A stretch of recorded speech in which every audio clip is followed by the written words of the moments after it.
अभी 5-10 सेकंड है मेरे पास, अभी 9 नहीं बजा है। साफ कर लो तुम लोग अपने अपने बर्तन।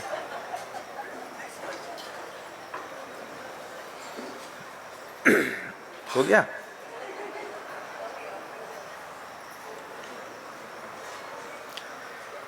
यदि आवा गंगा विविध नय कल्लोल विमला बृहज् ज्ञानाम्भोभिर्जगति जनतां या स्नपयति इदानीमपेशा बुद्ध जन मरालई परिचिता महावीर स्वामी नयन पथगामी भवतु मे। अहिंसा परमो धर्म की। परम पूज्य आचार्य भगवंत गुरुदेव श्री विद्यासागर जी महाराज की, वर्तमान आचार्य परमेष्ठी गुरुदेव श्री समय सागर जी महाराज की, समस्त मुनि संघ की।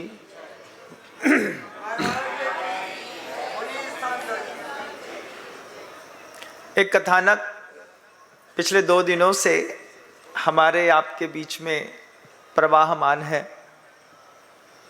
कैसे वो ज्ञान प्राप्ति के निमित्त से अन्नमत के होकर के और जैन साधु के पास आकर के दीक्षित हो गए।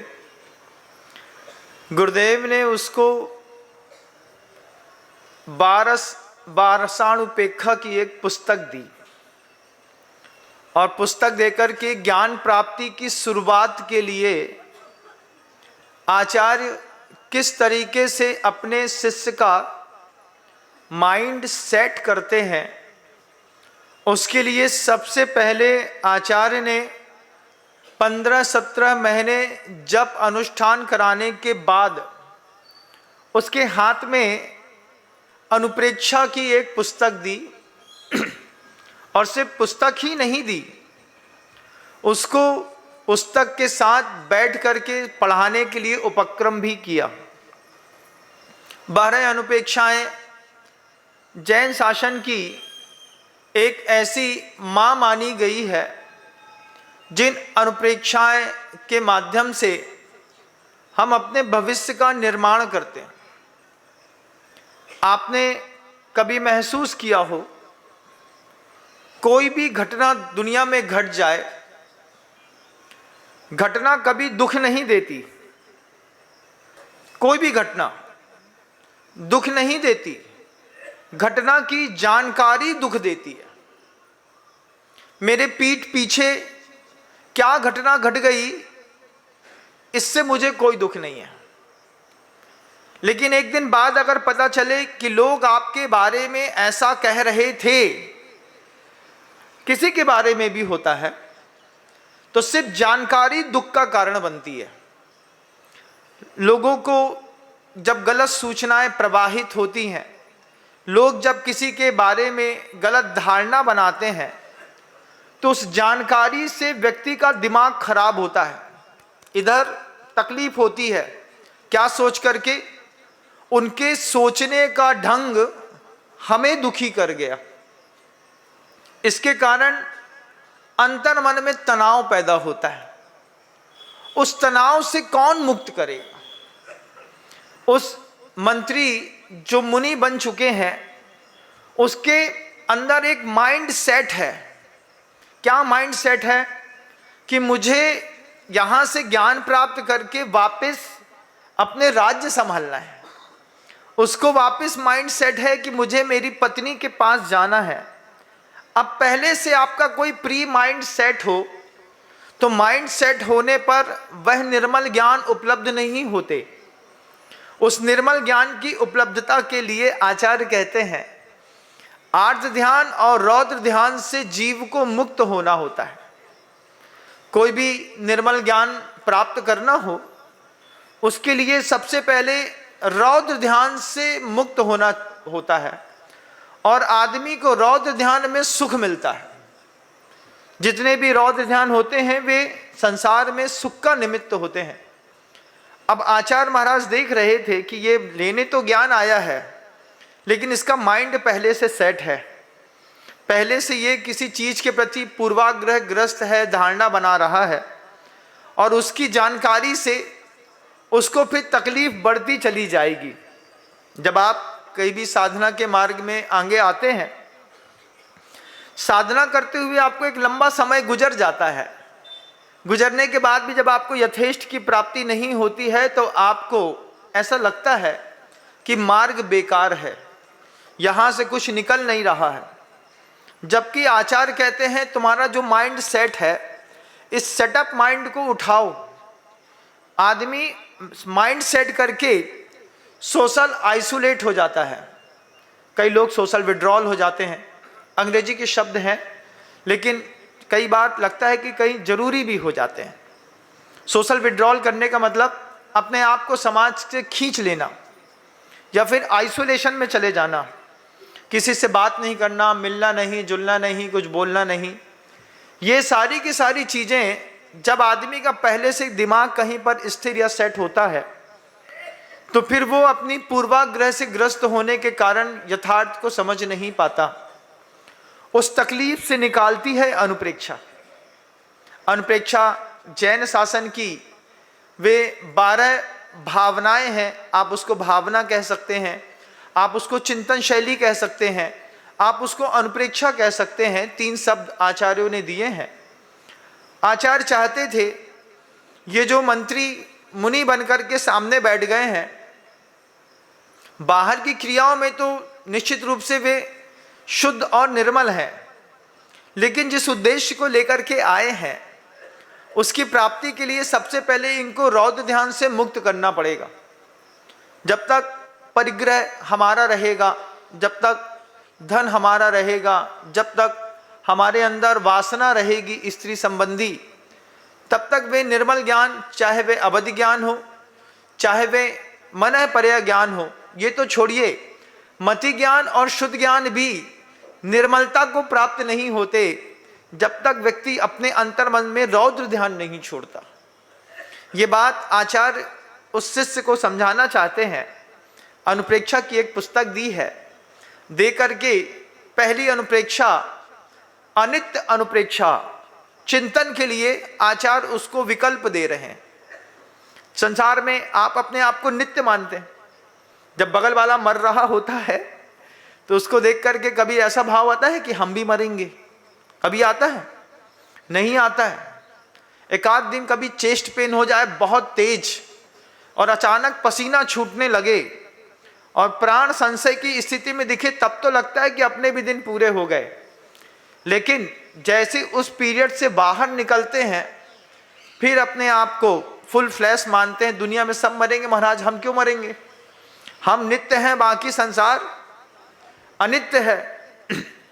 तो वहां पर आचार्य उसके दिमाग में ये बात फीड करना चाहते हैं, डालना चाहते हैं कि संसार में कुछ भी चीज नित्य नहीं है। न वो तुम्हारी पत्नी नित्य है जिसके लिए तुम वापस लौटना चाहते हो, न वो तुम्हारा राज दरबार नित्य है जिसको सोचते हो कि तुम जाओगे तो वो बना रहेगा। एक बार कोई किसी स्थान को छोड़कर के आगे निकलता है, उस स्थान को एक बार कोई दूसरा भर लेता है तो फिर उसकी जरूरत खत्म हो जाती है। गुरुजी हम सबसे कहते थे एक उम्र के बाद आप अपने उस मकान में लौट नहीं सकते। एक उम्र के बाद आप अपने मकान में लौट नहीं सकते। छोड़ते वक्त जिस भाव के साथ आपने छोड़ा था, अब आप उस भाव के साथ उस मकान में लौट नहीं सकते। कभी महसूस करिएगा इन शब्दों को। गुरु जी के शब्द हैं, हम लोगों के लिए जीवन का प्राण है वो। तो एक उम्र गुजरने के बाद जिस भाव के साथ जब मैंने अपना गृह निवास छोड़ा, आज कोई बोले कि वहीं पे लौट जाओ, तो आज आप वहां पर लौट नहीं सकते उसी भाव के साथ कि ये हमारे ही परिवार के लोग हैं, हमारी माँ है, हमारे पिता हैं, हमारे पुत्र हैं, हमारा भाई है, हमारी पत्नी, हमारे रिश्तेदार हैं। एक बार आप किसी चीज़ को छोड़ चुके होते हैं, उसके बाद वो गैप ऑटोमेटिकली दिमाग में फिल हो जाता है, माइंड सेट हो जाता है, फिर वापिस वहाँ पर स्थापित होना मुश्किल है।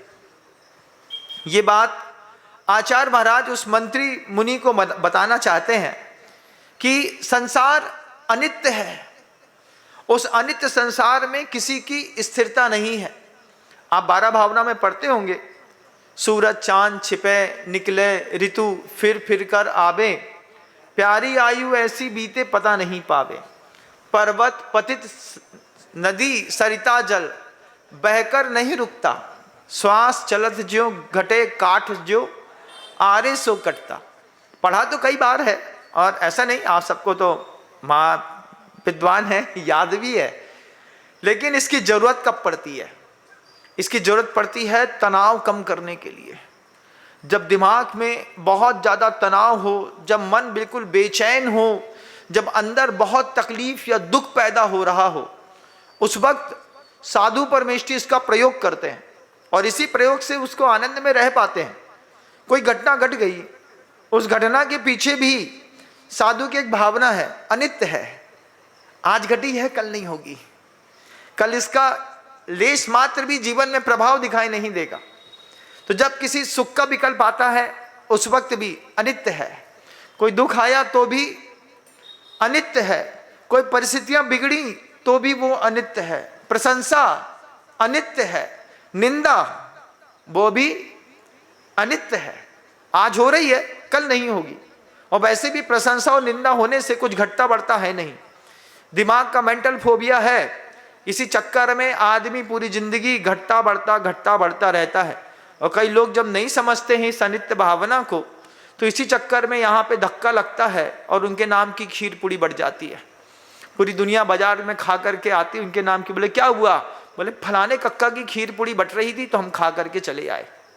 आपके यहाँ तो तेरे ही चलती नहीं है, लेकिन जिनके यहाँ चलती है, जिन संप्रदायों में चलती है, वहाँ यही कहते हैं, दुर्घटना घटी खीर पूड़ी बटी। ज़्यादा टाइम लगता नहीं, और दुर्घटना भी बहुत छोटी सी बात पे घट जाती है, जरा सी बात अंदर छुप गई उतने में दुर्घटना घट जाती है। लेकिन अगर अनित्य भावना आपके साथ रहती है, अगर आप उसका दिन में 1 बार 2 बार भी चिंतन करते हैं, तो आप आर्त ध्यान और रौद्र ध्यान, इन 2 ध्यानों से मुक्त होने के लिए अंतर मन को तैयार करेंगे। गृहस्थ नहीं कर पाता बंधुओं, गृहस्थ सिर्फ उसका पाठ करता है, और वो भी ऐसा नहीं करता, सॉन्ग वाला पाठ करता है। एक जगह शादी में गया, वहाँ पर शादी में डीजे बजता रहा, बजते बजते ये पहले तो रघुपति राघव राजा राम बजा बड़ा तेज वाला, उसके बाद ये अनित्य भावना शुरू हो गई। हमने कहा वाह शादी है तुम अनित्य भावना सुन रहे हो, बोले नहीं उसका लिरिक्स बहुत अच्छा है। तो आदमी अनित्य भावना सुनता भी है तो उसमें वो भावना नहीं सुनता, लिरिक्स कैसा है, उसको गाने वाले की टोन कैसी है, उतार चढ़ाव कैसा है, उसमें पैड कैसा बज रहा है, सिंथेसाइजर की आवाज़ कैसी है, आप उसी में खो जाते हैं, लेकिन यथार्थ को समझ नहीं पाते। आचार्य उनको यथार्थ देना चाहते थे, ये ज्ञान प्राप्ति के निमित्त से आया है मेरे पास, नहीं दूंगा नहीं दे पाऊंगा तो लोग कहेंगे कि गुरु इनको दे नहीं पाए, बुला तो लिया पास में रख लिया लेकिन दे नहीं पाए। तो उसके दिमाग में जो पहले से माइंड सेट था घर लौटने का, उस बात से गुरु ने उनको ऊपर उठाया और समझा रहे थे, संसार में कुछ भी नित्य नहीं है, ना तुम्हारी पत्नी नित्य है, ना तुम्हारा मकान नित्य है, ना ही तुम्हारी वह राज्य की संपदा नित्य है, ना तुम्हारा मंत्री पद नित्य है। ये बात चूंकि वो अभ्यासी तो हो चुके थे चर्या करने के, तो ज़्यादा मेहनत नहीं करनी पड़ी।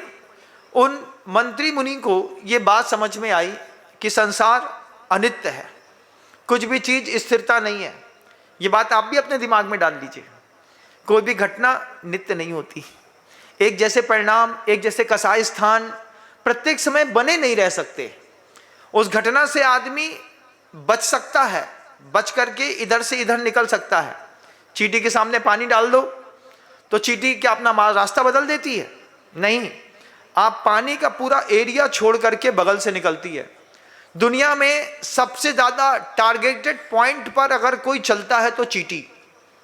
चींटी को कभी देखिएगा, चींटी के सामने आप पानी डाल देंगे, उसने अपना टारगेट फिक्स कर लिया है कि वहां तक जाना है, तो वो पानी को पार करके धीरे से इधर से इधर से इधर से इतना दूर से होते हुए फिर उस पॉइंट तक पहुंच जाएगी। उसके सामने टहनी रख दीजिए उसके रास्ते पर, कभी करके देखिएगा। वो उस टहनी को धीरे से पार करेगी, चढ़ेगी, पूरा उतरेगी, उतर करके फिर वहां पहुंच जाएगी। उसके सामने आप बड़ी लकड़ी का गट्ठा रख दीजिए, उस लकड़ी के गट्ठे पर ऊपर चढ़ेगी, उधर से उधर निकल जाएगी। लोहे का एक पाइप रख दीजिए, उस लोहे के पाइप के अंदर से वो धीरे से प्रवेश करेगी, अपना स्थान ढूंढेगी, उस तरफ निकल जाएगी। आप चींटी की गति को कभी रोक नहीं सकते। दुनिया में और किसी की गति किसी के द्वारा बाधित हो सकती है, चींटी को आप कभी उसके टारगेट तक जाने से रोक नहीं सकते। चींटी को रोकने का बस एक ही साधन है, उसको मार दो। जब तक वो मरेगी नहीं तब तक वो अपने टारगेट को छोड़ती नहीं है। बाकी हर आदमी अपना टारगेट छोड़ देता है, भटक जाता है। चींटी की ऐसी गजब की भावना रहती है, आप कभी प्रयोग करके भी देखेंगे तो आपको लगेगा, मारिएगा मत, लेकिन उसकी ताकत देखिएगा कि वो अपने टारगेट पे लगी रहती है। मुझे उस केंद्र तक जाना है तो जाना है। इंसान छोड़ देता है, वो लगी रहती है। आचार्य जी कहते हैं 84 लाख योनियों में जीव कहां कहां जाकर के नहीं भिन भिनाता है, कहां कहां भिन भिनाहट होती है, किस किस तरीके की भिन भिनाहट होती है। हे मंत्री मुनि, तो इस बात को समझ, आंख बंद करके और खोल करके देख 84 लाख योनियां क्या होती हैं। देखो कहीं पर भी कोई भी कीड़ा मकोड़ा जीव मिल जाए, नाली पे पड़ा हुआ कीड़ा मिल जाए। ठंड के दिनों में जब नालियां बिल्कुल सूख जाती हैं और उसमें रेत जमी होती है, और जमी हुई रेत में जब सूर्य का प्रकाश पड़ता है, कभी गौर से देखा होगा आपने, उसमें छोटे से स्थान पर बहुत सारे सूक्ष्म जीव बिलबिल बिलबिल बिलबिल बिलबिल बिलबिल करते ही रहते हैं। सूक्ष्मदर्शी में देखा होगा, जो पका हुआ केला होता है, उस पके हुए केले में वहां पर आप अगर सूक्ष्मदर्शी से देखेंगे तो कितने सारे जीव बिलबिल बिलबिल करते ही रहते हैं। अपनी ये गाल की चमड़ी भी अगर बिल्कुल पतली स्किन आप किसी भी सूक्ष्मदर्शी यंत्र में रखेंगे तो वहां पर भी कोई ना कोई जीव बिलबिल बिलबिल करता मिलता रहेगा। 84 लाख योनियों में कहां कहां नहीं भिन भिनाए हैं हम, हर जगह भिन भिनाए हैं, हर जगह भुन भुनाए हैं। सुअर की योनि में गए वहां झगड़ा हुआ, बंदर की योनि में गए वहां झगड़ा हुआ, मधुमक्खी की योनि में गए वहां झगड़ा हुआ। इस कसाय ने हमारा साथ कहीं नहीं छोड़ा।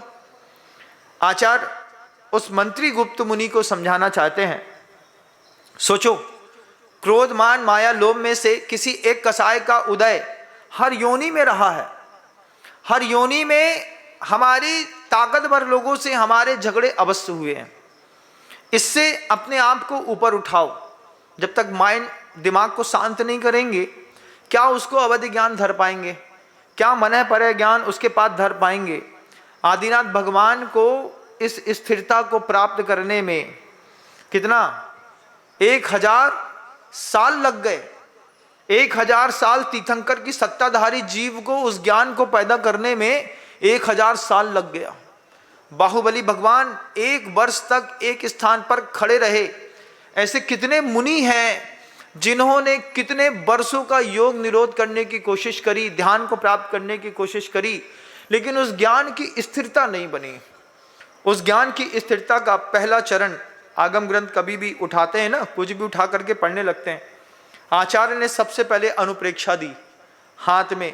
मुनि बनने के बाद पहला ग्रंथ बारसाणुपेक्षा का, इसको आप बारसाणुपेक्षा में पढ़ेंगे तो अलग आनंद आएगा। स्वामी कुमार कार्तिकेय की अनुपेक्षा में पढ़ेंगे तो इसका बिल्कुल अलग आनंद आएगा। आप छत्र चूड़ामणि जीवनधर चरित्र में पढ़ेंगे वादीप सिंह सूरी का, तो इस अनुप्रेक्षाओं का उसमें बिल्कुल आपको अलग आनंद आएगा। ये अनुप्रेक्षाएं ऐसा नहीं कि जो आपकी पुस्तक पे लिखी है मात्र उतनी ही है। हर आचार्य ने इस तरीके की अनुप्रेक्षाओं में अपनी अपनी लेखनी, अपना अपना कलम और अपना अपना अनुभव रखा है, और एक एक करके सारे अनुभवों से अपने दिमाग को वो मंत्री जो सिर्फ उस ज्ञान को प्राप्त करने आया है जिसमें बिना पूछे बता दिया जाता है, उसकी पूर्व भूमिका किस तरीके से स्थापित है, किस तरीके से ज्ञान कितना मेहनत से मिलता है, उसके लिए अंदर और बाहर की कितनी तैयारी करनी पड़ती है, लेकिन आप लोगों को बड़ा सहज उपलब्ध है। कैसे उपलब्ध है महाराज? सीरी बताना थोड़ा, सीरी बता देती है, गूगल बता देता है, आपका ज्ञान तो बहुत सहज हो गया। इतनी मेहनत का जमाना नहीं है। कौन महाराज आर्त और ध्यान छोड़ेगा? कहाँ आप लगे जमाने में अनित अक्षण उपेक्षा की भावना में। गूगलाय नमो नमः हो गया है, गूगल की शरण में। गूगल शरणम पब्बत जामी, वही मंगल है, वही उत्तम है, वही शरण है। अभी किसी माँ ने बताया हमको, बोले महाराज कल गूगल का वो एप्पल का फोन बिक रहा था, रात में 12 बजे उसने अपना दुकान खोली और लोग सब्जी मंडी में जैसे सब्जी खरीद रहे हैं ऐसे मारा मारी करके 1 घंटे में पूरे एप्पल के फोन बिक गए। हमने कहा बहुत बढ़िया। क्या था उसके अंदर? बोले केवल ज्ञान जैसी शक्ति उसमें दिखाई देती है। नया एडिशन आया है, उसको लोगों ने हाथों हाथ ले लिया। कार्तिकीय अनुप्रेक्षा का नया एडिशन आपके हाथ में देंगे तो आप क्या करेंगे? उठा करके मंदिर की अलमारी में पहले 2-4 दिन तो घर में रखोगे, इतने तो ईमानदार हो। तुमको कोई धार्मिक पुस्तक कोई गिफ्ट कर दे, 4-5-7 दिन 10 दिन 15 दिन आप उसको अपनी घर में रख लोगे, फिर एक दिन वो बोझ लगने लगेगी। जिस दिन वो बोझ लगेगी तो 1 आध दिन उसको भर करके साफ करके और बहुत दयालु उतरे तो उस पर कवर चढ़ा करके फिर धीरे से मंदिर में आओगे, रख दोगे। किसके काम की है? भगवान के काम की है। हमारे क्या काम की है? भगवान पढ़ेंगे। जितनी किताबें मंदिर में रखी हैं, ये आदमी गृहस्थ जो है ना वो इसलिए संचय करता है कि महाराज आएंगे तो महाराज पढ़ेंगे। महाराज के लिए 10 अलमारी किताबें रख दी जिसमें महाराज को अपने साथ कोई किताब कैरी ना करनी पड़े, कोई पुस्तक कैरी ना करनी पड़े। और शावक इतना प्यारा है हमारा, वो भगवान की उस किताबों की अलमारी के सामने जाता है, आंख बंद कर लेता है और ऐसे उदक चंदन तंदुल पुष्प कई चरु सुदीप सुधूप फलार्ग कई कह करके बंद अलमारी में, ऐसा नहीं कि अलमारी खोल करके, बंद अलमारी में सामने से एक अर्घ चढ़ाता है। ओम ह्रीम सी अनग सरस्वती दैव्य अनगपत प्राप्त अर्घम निर्वपांति स्वाहा। हम उसको देखते रहते हैं, हम उससे बोलते हैं भैया तुम्हारे चावल चढ़ाने से वहां की सरस्वती तुम्हारे दिमाग में ना आएगी। कहाँ से आएगी महाराज? उसके लिए साधु के पास थोड़ा सा बैठ करके चिंतन को प्रखर करना पड़ेगा। इस चिंतन को प्रखर करने के लिए गुरुकुलवासी बनना पड़ता है। आचार्यों की सन्निधि में जब अपन रहते हैं तो आचार्य आपके लिए माहौल बना चुके होते हैं कि आप वहाँ पर चिंतन कर सकें। उपवन रहता है, शांत रहता है, एकांत वास रहता है, निर्जन स्थान मिल जाते हैं, साधना मिल जाती है। तब जाकर के जिनवाणी हृदय पर आती है। वो मंत्री सोचता है कि बस पैर घिस लेंगे तो मिल जाएगी। इतना सहज किसी ज्ञान को प्राप्त करना नहीं है।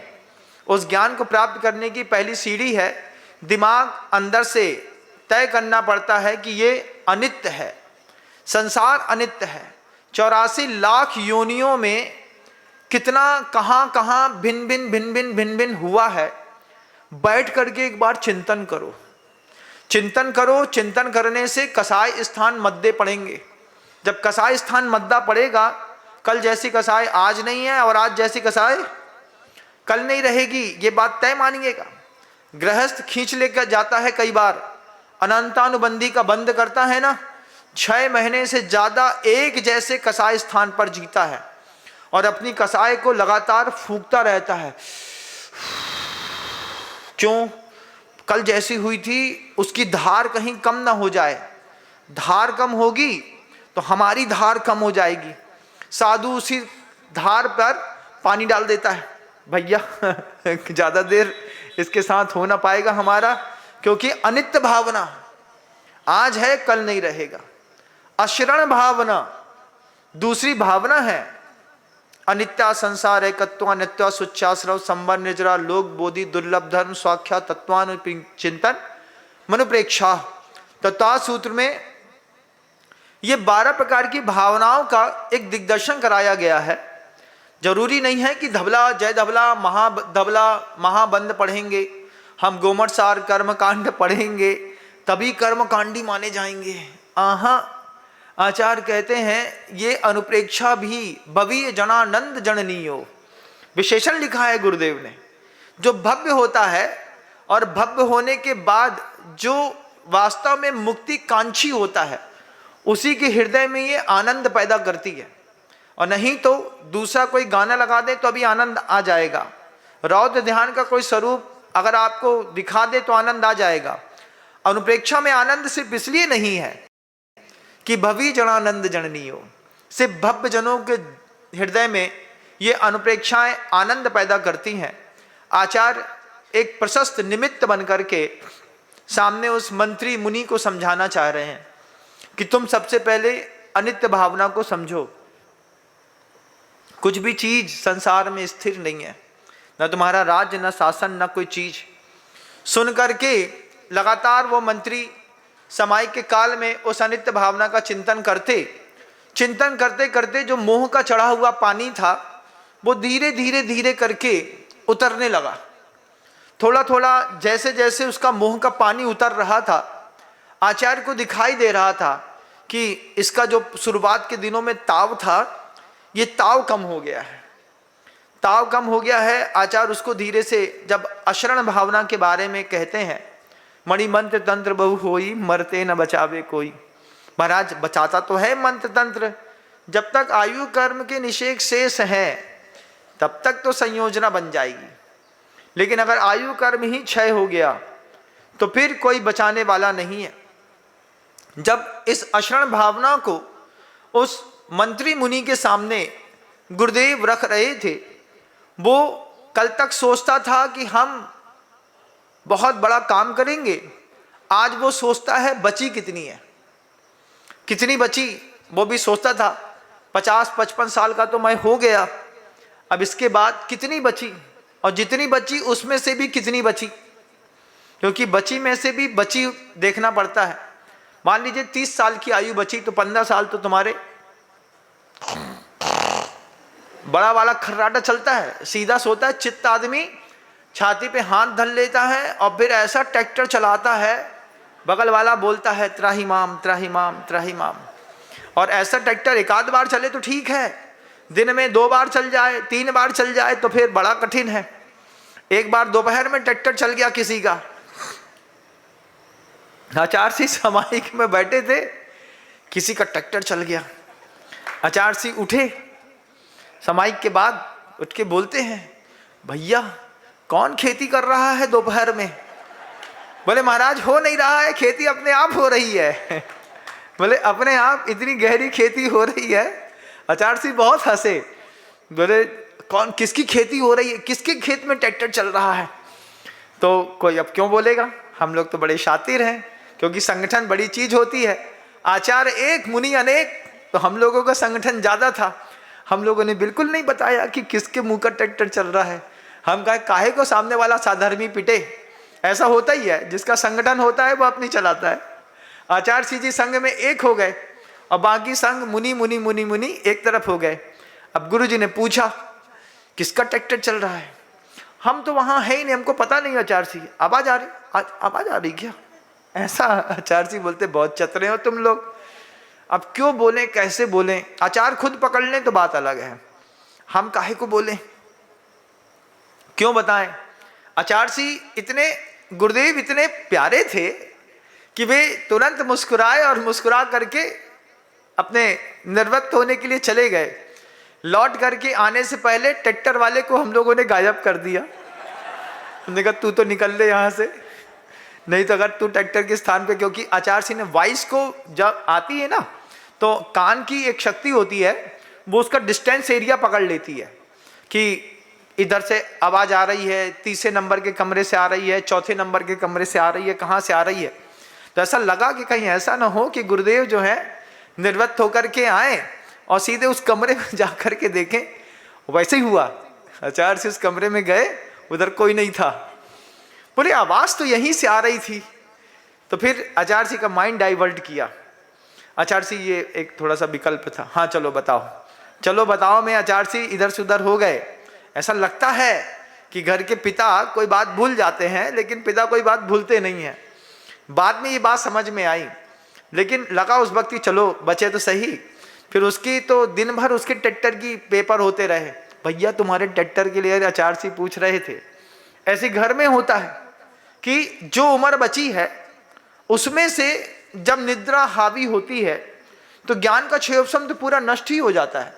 ज्ञान उस समय काम ही नहीं कर रहा होता है, निद्रा चूंकि उस समय काम कर रही होती है। अब वो ट्रैक्टर कितना तेज चल रहा है किसी को कुछ पता नहीं। अच्छा बैठ जाएंगे उठ करके तो बोलेंगे हमारे खर्राटा आ रहे थे, नहीं तुम्हारे नहीं आ रहे थे हमारे आ रहे थे। हाँ वही तो हम कह रहे हैं, हम तो खर्राटा लेते नहीं है। बड़े शरीफ होते हैं खर्राटे लेने वाले, उनके नाक में 2 बूंद सोते में पतला सा घी डाल दिया जाता है, और जैसे ही थोड़ा सा लुब्रिकेंट अंदर डाल जाता है तो ये जो यहाँ पर साइनस रुक जाता है ना, ये रुका हुआ साइनस लुब्रिकेंट के डालने से, नॉर्मल हो जाने से, चित्त होने पर भी फिर खर्राटे आना बंद हो जाते हैं। वे अगर खुद ही डाल करके सोएं तो बड़ी अच्छी बात है, कम से कम बगल वाले पार्टनर को थोड़ा सा सुख मिलेगा। लेकिन हम कैसे डाल दें, हम माने पहले तब तो, हम तो मानते नहीं कि हमारे खर्राटे आते हैं। तो पत्नी का कर्तव्य होता है कि जब नया ताज़ा घी निकालती है ना, घी निकालने के बाद आपने देखा होगा बहुत सारा भाग जम जाता है, कुछ भाग ऊपर तरल तरल रहता है। तो जो भाग तरल तरल घी रहता है वो जो जमता नहीं है उसको एक सीसी में निकाल करके रख लिया जाता है। नेत्र की ज्योति बढ़ाने में उसी को डाल दो, और उसी को नाक में अगर 2 बूंद इधर 2 बूंद इधर डाल देंगे तो सोते में धीरे से साइनस से होते जाएगा, लुब्रिकेंट बनेगा। तो लुब्रिकेंट बनने के बाद खर्राटे जो हैं वो बंद हो जाते हैं। तब वो जो छोटी सी बची है उम्र, अनित्य के बाद असरण, असरण भावना में वो खुद सोचता है कोई शरण तो है नहीं मेरी, और मैं यहाँ पर ज़्यादा दिन का हूँ नहीं। अब दिमाग सेट करना है, एक दिन में तो होता नहीं, एक दिन में आपका बच्चा मेरिट लिस्ट में आता नहीं। धीरे धीरे एक क्लास में ही कितना, बोले 365 दिन एक क्लास पढ़ानी पड़ती है। अब अनित्य भावना को 365 दिन पढ़ाओ, असरण भावना को 365 दिन पढ़ाओ, फिर एकत्व भावना को पढ़ाओ, संसार भावना को पढ़ाओ, अनित्य असरण, उसके बाद असुचि भावना को पढ़ाओ, संबर, निर्जरा, लोक, बोधि, दुर्लभ, धर्म, इस भावना को अगर एक साल भी पढ़ाएं तो 12 साल निकल जाए। अब आपको आधे घंटे में सब बता दो। हमारा शॉर्ट टाइम का जमाना है, आजकल प्रवचन पूरा कोई नहीं सुनता, हमने सुना है। लोग 1 मिनट का वीडियो देखना पसंद करते हैं। बोले महाराज जी बस 1 मिनट में बता, 1 मिनट में जो दे सकते हैं दे दीजिए, इससे ज़्यादा समय नहीं है। क्योंकि बंदरा जैसा उचकते हो ना तुम लोग, बंदरे जैसे उचकने वाले काहे को 1 घंटा का प्रवचन सुनेंगे। भरपेट खाना नहीं मना, शॉर्ट टाइम पे बताइए। शॉर्ट टाइम पे अनित्य असरण, बस सूत्र बोल दूं मैं, अनित्य असरण, संसार एकत्व, अनित्य सुचरासव, संबर, निर्जरा, लोक, बोधि, दुर्लभ, धर्म, स्वाख्यान, तत्वानुचिंतन, मनुपेक्षा। हमने बोल दिया, तुम समझ लो। क्या समझ लो महाराज, आद रौद से छूट नहीं पाएंगे, क्योंकि वर्धमान स्वामी के जितने भी शिष्य हैं उनके 2 विशेषण हैं।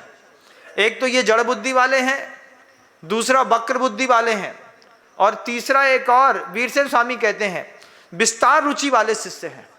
जब तक इनको फैला करके नहीं बताएंगे तब तक इनको समझ में नहीं आएगा। बीज बुद्धि तो है नहीं कि हम आ बोले और तुम आ के जितने भी फंक्शन है सब समझ लो। बामन सिमराव आपटे का कोर्स देखा होगा ना, उस इतना मोटा कोर्स है 1400 पन्ने का। आ बोलो तो आ बोलने पर आ के पन्ने करीब उसमें 350 पन्ने आ को लेकर के हैं। अब हम आ बोले तो तुम ऐसा तो नहीं है कि 350 पन्ने याद कर लोगे, तुमको आ का अनार बताना पड़ेगा, आम बताना पड़ेगा। तो पहले अनित्य भावना बनाई, फिर अशरण भावना सामने रख रहे हैं आचार्य, उस मंत्री को सिखाना चाहते हैं कि तुम्हारी जितनी बची है इस बचे में अपना उद्धार कर लो, क्योंकि मणि मंत्र तंत्र बहु होई, मरते न बचावे कोई। अब वो मुनि सोचता है 55 साल का हो गया हूँ, 65, 75, 85, अगर मान लो 85 जी गए तो 30 साल में 15 साल सोते में चले गए, खाना पीना निर्वृत्ति करना इसमें होना, दूसरी चीज़ों में चले गए। बहुत कम समय बचा है, इस कम समय में इस ज्ञान को प्राप्त करना है। तो उसके दिमाग में अनित्य के बाद अशरण भावना प्रवेश करती है, तीसरी संसार भावना दिमाग में डाल रहे हैं गुरुदेव कि ये संसार जैसा दिख रहा है इसमें निरंतर परिवर्तन होता रहता है। इस परिवर्तन को कोई रोक नहीं पाया आज तक। तुम अपने ही देह के परिवर्तन को नहीं रोक पाए। 1000 प्रयास किया ना। जब पहली बार सफेद बाल माथे पर दिखाई दिया था तो तुमने क्या किया था बताओ? जो व्यक्ति था वो अपने बुढ़ापे को पहली बार में अस्वीकार कर गया। उठा करके ऐसा ऐसा ऐसा ऐसा ऐसा एक पकड़ करके पूरी ताकत से खींच दिया। अब बाद में पता चला कि निकलने के बाद उसमें से थोड़ा सा सीरम निकलता है, उससे दूसरा बाल भी सफेद हो जाता है। ओए बॉय, ये तो गड़बड़ हो गई। अब दूसरी बार 2 पैदा हुए, तीसरे पैदा हुए, फिर सुपर वास्मोल 33 लगाओ, उसके बाद हेयर डाई गार्नियर की लगाओ, नहीं तो पत्थर माला मजीद का रंग वाला लगाओ, कुछ ना कुछ तो लगाओ। तो हजारों ट्राई बाल मारी होगी तुमने अपने जीवन पे, लेकिन अपने ही देह के परिवर्तन को रोक नहीं पाए। आप देह के परिवर्तन को रोक नहीं पाए और जो परिवर्तन हो रहा था उसको अंतर्मन में स्वीकार नहीं कर पाए। स्वीकार नहीं कर पाने पर जितनी भी कॉस्मेटिक की दुकानें थी ये आबाद हो गईं। क्यों? क्योंकि तुमको तुम्हारा खुद का परिवर्तन स्वीकार नहीं है। एक काला दाग मुंह में हो जाए, छुपाने के 100 तरीके ढूंढोगे, ना मिलेगा तो प्लास्टिक सर्जरी करवा के चले आओगे। बोले बाहर तो सही दिखे, अंदर पता चला उसी सर्जरी चक्कर में यहाँ की चमड़ी निकाल ली, अब वो दाग यहाँ पे इतना सा था, यहाँ पे इतना बड़ा हो गया। बोले यहाँ चलेगा महाराज, यहाँ नहीं चलना चाहिए। खुद अपना ही स्वभाव स्वीकार नहीं है। संसार नित्य परिवर्तनशील है।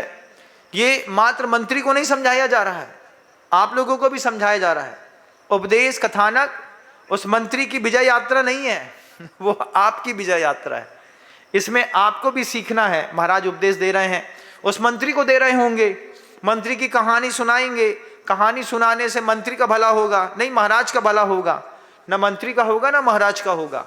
आपको उस कहानी के माध्यम से अपने आप को उसमें बीच में धरना होता है, और पात्र सुनने वाला अपने आप को बीच में धर के और अपने में परिवर्तन लाता है तो देशना कार्यकारी सिद्ध होती है। और नहीं तो देशना तो गंगा नदी के बहाव के जैसी है।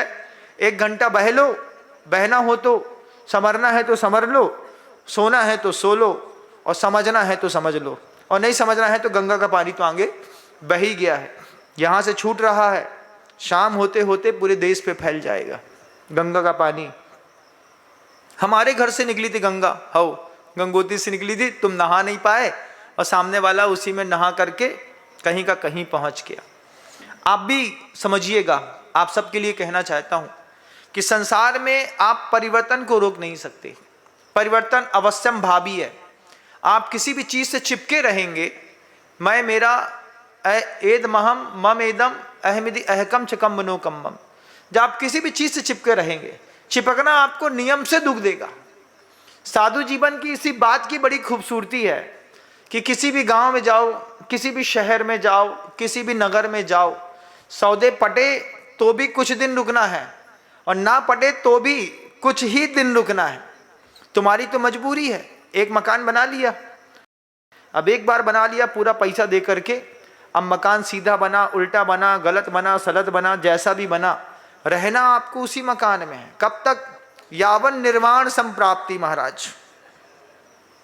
जब तक हमारी देह का निर्माण यहां से ना होगा, अब तब तक हम इस मकान के कमरे से बाहर ना निकलेंगे। साधु जीवन कितना अच्छा है। 2-3 महीना देखा, गैलरी पसंद नहीं आ रही तो दूसरी गैलरी देख लेते हैं। जंगल पसंद नहीं आ रहा है तो दूसरे गांव का जंगल देख लेते हैं। किसी का घर पसंद नहीं आ रहा है, श्रावक पसंद नहीं आ रहे हैं, महीने 2 महीने 15 दिन 5 दिन 10 दिन 50 दिन में इधर तो परिवर्तन होता है, उधर परिवर्तन नहीं होता। महाराज उसके बाद भी हम सुखी हैं। काहे कि सुखी हो? अच्छा बताओ, घर के अंदर रहते हो कि रहना पड़ता है? कितने महानुभाव हैं जो घर के अंदर रहते हैं खुशी खुशी? कितने? कोई एक? महाराज हम घर में बहुत अच्छे से रहते हैं। हो तो तुम्हारा संसार हमेशा बना रहेगा। आयु कर्म नष्ट होगा, उसके बाद नई पर्याय मिलेगी, फिर नई पर्याय में बोलना हम संसार में रहते हैं। रहते नहीं हैं। आचार्य कहते हैं घर में रहना पड़ता है, मजबूरी, कहीं जा नहीं सकते ना, अब कहाँ जाएं भैया, एडजस्ट कर लो। ये संसार है। इसके लिए बहुत सारी मूवियाँ भी बनी हैं, मूवी की तरफ नहीं लेके जाऊँगा। अनित्य भावना, असण भावना, संसार भावना, उसके बाद चौथी भावना एकत्व भावना। आचार्य महाराज उसको दे रहे हैं, कह रहे हैं बार बार, जन्मे मरे अकेला चेतन सुख दुख का भोगी। आपको अपनी कसाय का दुख खुद भोगना पड़ेगा। शुरुआत में मैंने वो बात कही ना कि घटना दुखी नहीं करती, घटना की सूचना दुखी करती है। सूचनाओं का दुख है संसार में, और आपको सबसे ज्यादा सूचना प्राप्ति की ही सबसे ज्यादा आकांक्षा रहती है। और अभी तो सरकार ने सूचना प्राप्ति का अधिकार बना दिया है। अधिकार बनाने पर अगर आप सोचते हैं सूचना वहां तक क्यों गई, तो सूचना तो जाएगी भैया। कोई भी चीज ब्रह्मांड में उपजी है तो जिसको प्रभावित कर रही है उस तक तो वो सूचना जाएगी। अब सोचो कि कैसी जाएगी, अच्छी जाएगी या बुरी जाएगी। तो अच्छी भी जा सकती है सूचना, बुरी भी जा सकती है। जब सूचनाएं कान तक पहुंचती हैं तब सूचनाएं दुख देती हैं, घटना दुख नहीं देती। सूचनाओं का दुख मिलता है, कसाय मनुष्य के अंदर रहती है। जो नहीं समझता है वो बहक जाता है, जो समझता है वो बहुत जल्दी मुस्कुराता है, बोले अरे हो ठीक है, हुआ आया गया चला गया। घर के जो बड़े बुजुर्ग होते हैं वे इस मामले में महारथी होते हैं। घर के अंदर कोई भी घटना घटती है, बड़े बुजुर्ग तुरंत टाल करके उसको हल्का कर देते हैं। अरे चलो हो गया, ठीक है, देखेंगे। लड़के ने सौदा गलत कर दिया, पिताजी बोलते हैं अरे चलो कुछ नहीं हुआ, सब संभाल लेंगे, आने दो। क्या हुआ, लड़के को अपराध बोल लग रहा था, पिताजी ने ऐसा कह करके हल्का कर दिया। हम लोग के साथ भी होता था, कोई चीज गलती हो जाती थी तो गुरुदेव की कोर्ट तक तो पहुंचती थी। अब देखना रहता था कि आचार्य इस गलती को कितनी गंभीरता से लेते हैं। अगर आचार्य परमेष्ठी ने जरा सी बात को गंभीरता में लिया तो ये बात बड़ी हो जाती थी, और कई बार गंभीर बातें हल्की हो जाती थी। कई बार ऐसा होता था कि ऐसा लगता था कि इसका प्रायश्चित बहुत बड़ा होगा। आचार्य जी ने कुछ पूछा, बोला बस इतना ही, हाँ एक कायस्वर कर लेना। हमने कहा कायस्वर ही? बोले हाँ बस कायस्वर ही है, इसका इतना ही है, इससे ज़्यादा नहीं है। कायस्वर करके चले आए। तो ये गंभीरता, सरलता, होना नहीं होना, ये बड़े निश्चित करते हैं, बड़े निश्चित करते हैं कि परिवार के दूसरे लोगों के कसाई स्थान को हमको कितना मद्दा करना है, कितना ऊंचा करना है। क्योंकि जैसे रेगुलेटर चलाने का नॉब आपके गैस का रहता है, ऐसी बड़ों के पास अधिकार रहता है परिवार वालों की कसाई बढ़ाना हो तो बढ़ा दें, घटाना हो तो घटा दें, बंद करना हो तो बंद कर दें। आचार्य महाराज जी पूरे के पूरे संघ को रेगुलेट करते थे। हर एक व्यक्ति का जिस भी अंतर्भाव को समझते, जिसको बढ़ाना होता है वो बढ़ा देते हैं, जिसको घटाना होता है उसको घटा देते हैं। गुरुवर ने बड़ी अच्छी बात कही। गुरुदेव कहते हैं शरीर में कुछ फोड़े हो जाते हैं तो प्रत्येक फोड़े को फोड़ा नहीं जाता। फुंसी हो गई, मवाद आ गई, तो प्रत्येक फोड़ा पुलटिस लगा दो। पुलटिस लगाने से ये फोड़ा फूट करके बाहर आ जाएगा। आहा, कुछ फोड़े वहीं पर दबा करके खत्म कर दिए जाते हैं। रक्त के प्रवाह में मवाद वापस डाली जाती है, और वापस डाल करके रक्त के प्रभाव से शुद्धि करके फिर रक्त के प्रवाह को प्रवाहित जो विकार पैदा हुआ है उसमें कभी कभार नीम खा ली, करेला खा लिया तो रक्त के प्रभाव उससे ठीक हो जाते हैं। हर फोड़ा फोड़ा नहीं जाता, हर फोड़ा दबाया नहीं जाता। अब आप दबाने वाले फोड़े को फोड़ दें और फोड़ने वाले फोड़े को दबा दें तो गए काम से। महाराज ऐसा कैसे होता है? जब आयुर्वेद पढ़ेंगे, बड़े बुजुर्गों के साथ रहेंगे तो वो देख के बताएंगे बेटा जब फुड़िया फूटे हैं नहीं दबा दियो। क्या करना महाराज?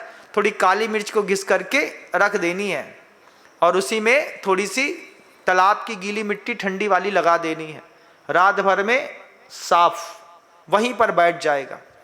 जिसको उखाड़ना होता है उसमें अलसी का पुलटिस लगा दिया, केले का पुलटिस लगा दिया, कचरिया का पुलटिस लगा दिया। 50 पुलटिस होते हैं। किसी भी पुलटिस को लगा करके थोड़ा सा पकाया, जब बढ़िया लाल लाल दिख रहा हो तो देख चिड़िया चिड़िया चिड़िया कह करके बच्चे का फोड़ा दबा दिया। फोड़ने वाला फोड़ो, दबाने वाला दबाओ। आचार्य वहां पर गुप्त मंत्री से कहते हैं, वो मुनि से कहते हैं महाराज सुन तो रहे हैं ना? जी गुरुदेव। संसार में कोई बचाने ना आएगा, खुद को बचना पड़ेगा। अनित्य अशरण संसार एकत्व भावना के बाद आचार्य आगे अन्यत्व भावना देते हैं। अन्यत्व भावना में आचार्य बात कह रहे हैं कि मैं अलग हूँ, तुम अलग हो, मेरा ज्ञान अलग है, तुम्हारा ज्ञान अलग है। पहली बार इस अन्यत्व भावना के साथ आचार्य ने उस ज्ञान की भावना रखी।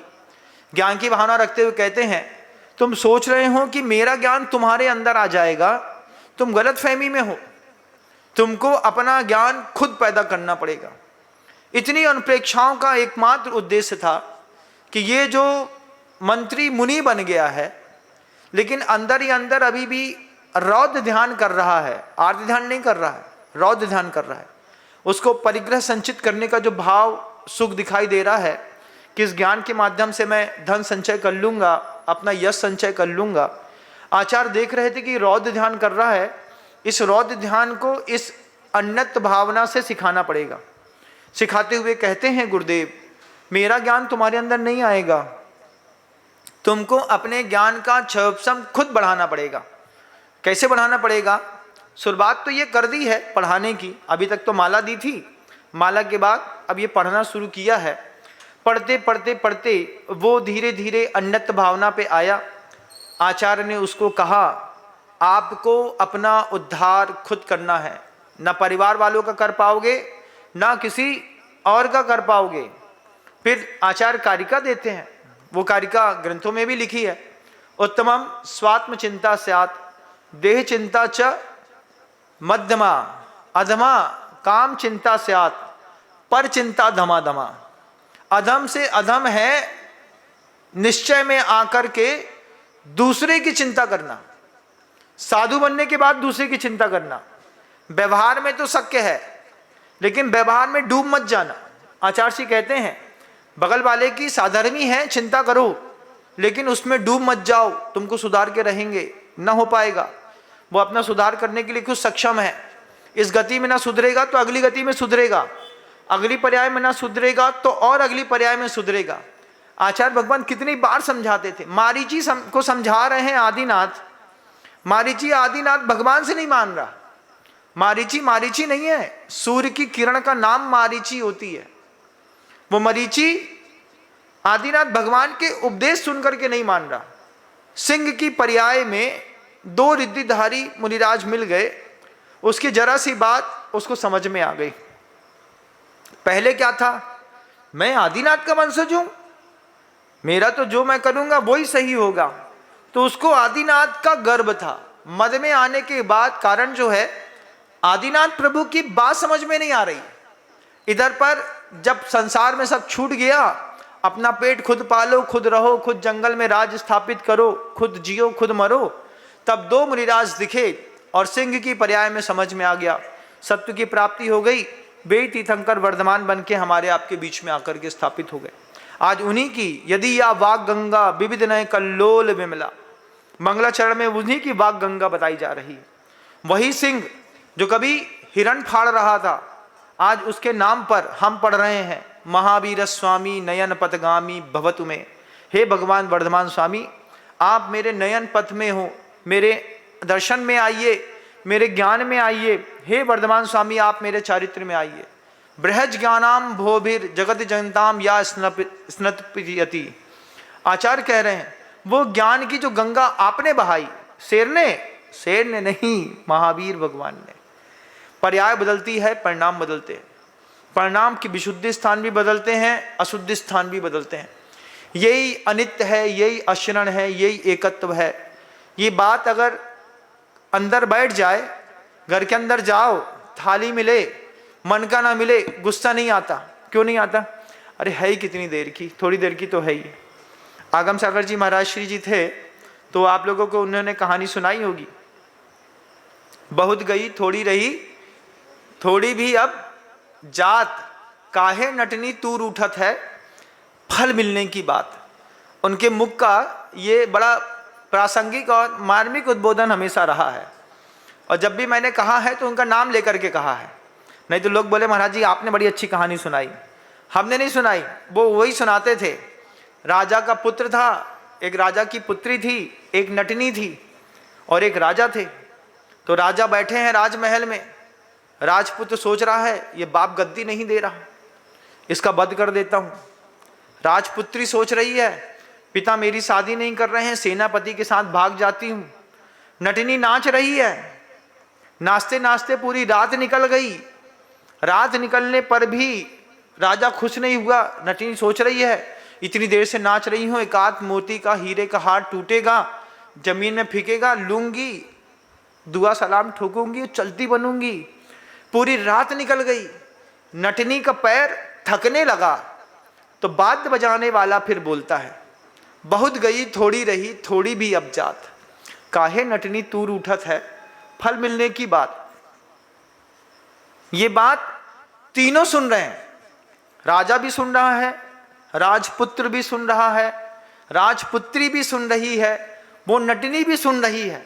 जैसे मेरे इसी उद्बोधन को आप भी सुन रहे हैं, आप सुन रहे हैं, मैं भी सुन रहा हूं, साधु जी भी सुन रहे हैं, छुल्लक जी भी सुन रहे हैं, देश के लोग भी सुन रहे हैं, सब सुन रहे हैं एक ही बात को।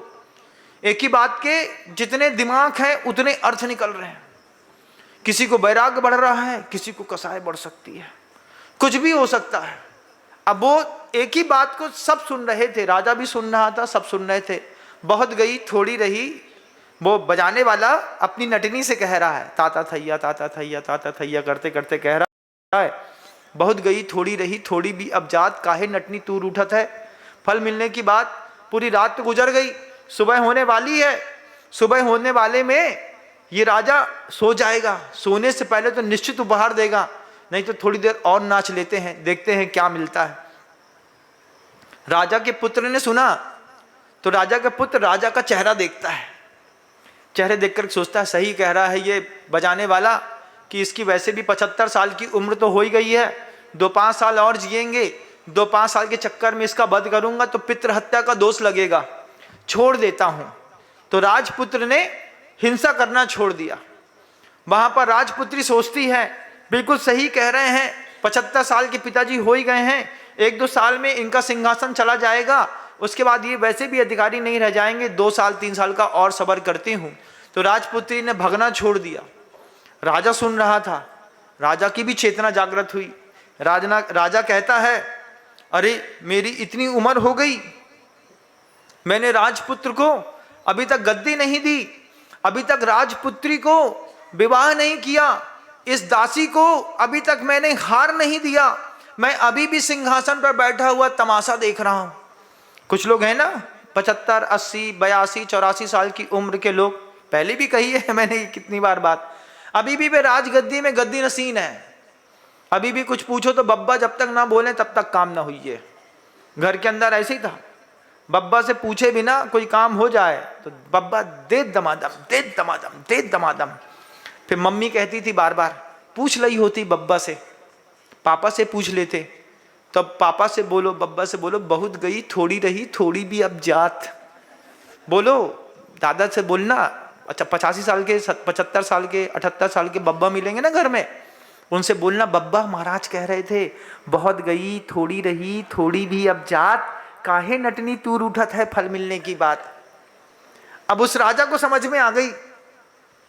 राजा ने राजपुत्र को गद्दी नसीन कर दिया, बेटी की शादी कर दी, उस नटनी को गले का हार दिया और राजा उठ करके वनवास चला गया। बोला मेरा का जाना ठीक है, क्योंकि राजा खुद कहता है बहुत गई थोड़ी रही थोड़ी भी अब जात, कहां प्रपंच में फंसी आत्मा, काहे नटनी तूर उठत है फल मिलने की बात। बाहर निकलो, अभी वानप्रस्थ स्वीकार करो, फिर सन्यास स्वीकार करो, इनको गद्दी सौंपो, जवाबदारी सौंपो, हम चले बेटा। कहाँ आएंगे, कब आएंगे? अब आएंगे भोजन के टाइम पे, रोटी खाएंगे, उसके बाद माला फेरेंगे, फिर चले जाएंगे। ऐसा नहीं बाद में फेर लेना, बाद में फेर लेना, ये नहीं, ऐसी माला नहीं। कैसी माला? हाँ वो एक है महानुभाव, सोले का भोजन है, सामान्य भोजन है। सोले के भोजन में मान लो दाल खत्म हो गई, वहां की बुला ले, वहां की बुला ले। अब वहां की बुला ली सोले के भोजन में, बोले क्या क्या ये तो गलत है, गड़बड़ है, माला फेर लेना, माला माला माला माला फेर के काम हो जाएगा। तो वो तो सामान्य दाल माला फेर करके खिला दें, तो ऐसा काम नहीं। पहले दिमाग से समझना इस बात को। बहुत गई थोड़ी रही थोड़ी भी अब जात, काहे नटनी तूर उठत है फल मिलने की बात। मैं भी सोचता हूं बहुत गई थोड़ी रही थोड़ी भी अब जात, काहे नटनी तूर उठत है फल मिलने की बात। दीपावली आने वाली है, मैं भी सोचता हूं अपने तरीके से, आप भी सोचिए अपने तरीके से। दुनिया का हर इंसान सोचे इस बात को अपने तरीके से, अपने अपनी जगह में खड़े होकर के सोचो। जिस पोजीशन में खड़े हो वहीं पे खड़े होकर के सोचो।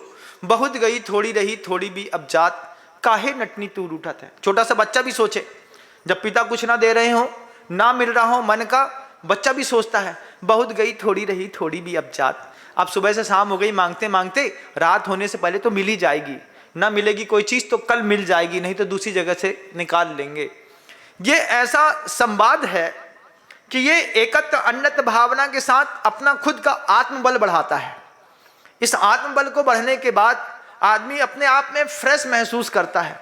अपना धर्म ध्यान बढ़ाना हो, आर्त कम करना हो, अपने ध्यान की स्थिति बढ़ाना हो, किसी भी घटना को, किसी भी परिस्थिति को बस देख करके उस वक्त थोड़ा सा जी लो इस शब्द में। कौन जिएगा? जो प्रवचन सुनेगा तो जिएगा। जो मूवी देखेगा, नेटफ्लिक्स देखेगा, वेब सीरीज देखेगा, वो क्या इस खाक प्रवचन को जिएगा? इस प्रवचन को वो जिएगा जो वास्तव में पूरा सुन चुका होगा। सुनने के बाद लिखेगा मैंने प्रवचन महसूस किया। महसूस करने पर उसको महसूस होगा कि वास्तव में घर के परिवार के हर झगड़े शॉर्ट आउट हो जाते अगर हम सोच लेते बहुत गई थोड़ी रही थोड़ी भी अब जात। समझदारी इसी में थी। महाराज उस अपने मंत्री मुनि को समझा रहे थे। मंत्री कसाय भाग को बहुत कम कर चुका था, उसको भी बात समझ में आ रही थी। असुचि भावना के बारे में कुछ बोलते, इतने में आहार की घंटी बज गई और पूरा संघ आहार के लिए उठ गया। तो फिर वाणी को विराम देते हैं। कल प्रयास करेंगे बोधि समाधि परिणाम शुद्धि स्वात्मोपलब्धि शिव सौख्य सिद्धि चिंतामणि चिंतित वस्तुदाने ताम बंद मानस ममास्त देवी।